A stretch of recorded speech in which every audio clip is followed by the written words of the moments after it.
রমজানের দ্বিতীয় দশককে বলা হয় মাগফিরাতের দশক।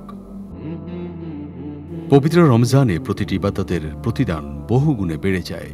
এই মাস কল্যাণের মাস। এ মাসে পবিত্র আল কোরআন নাজিল হয়েছে। রমজান মাস তাকওয়া ও সংযম অবলম্বনের মাস। এ মাস ধৈর্য ধারণের মাস।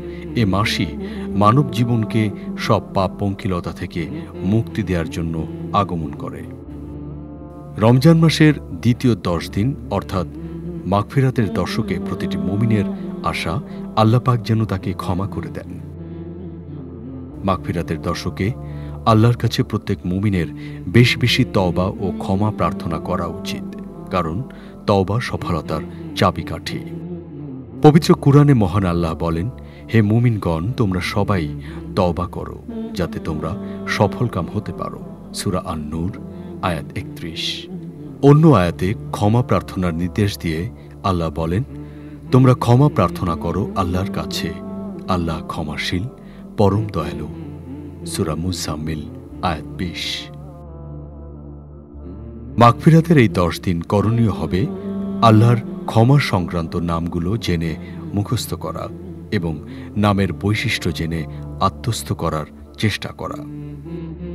আল্লাহর ক্ষমা সুন্দর নামগুলো হল আল গাফিরু অর্থাৎ ক্ষমাশীল, আল গফুরু অর্থাৎ ক্ষমাময়, আল গাফফারু অর্থাৎ সর্বাধিক ক্ষমাকারী, আল আফু অর্থাৎ মার্জনাকারী, আল খাফিদু অর্থাৎ বিনয় পছন্দকারী, আল শাকুরু অর্থাৎ কৃতজ্ঞ, আল বাররু অর্থাৎ সদাচারী, আল হালিমু অর্থাৎ সহিষ্ণু, আস সবুরু অর্থাৎ ধৈর্যশীল, আত-তাওয়াবু অর্থাৎ তওবা কবুলকারী। মহানবী সাল্লাল্লাহু আলাইহি ওয়াসাল্লাম বলেছেন, সকল মানুষ ভুলকারী, আর ভুলকারীদের মধ্যে শ্রেষ্ঠ হল যারা তওবাকারী। বাইহাকি। এছাড়াও দান ও সাদাকা করা পাপমোচনের একটি গুরুত্বপূর্ণ আমল। পাপমুক্ত জীবনের জন্য সাদাকার গুরুত্ব অপরিসীম। আল্লাহ বলেন, তোমরা যদি প্রকাশ্যে দান করো তবে তা ভালো, আর যদি তা গোপনে করো এবং অভাবীদেরকে দাও তবে তা আরও উত্তম।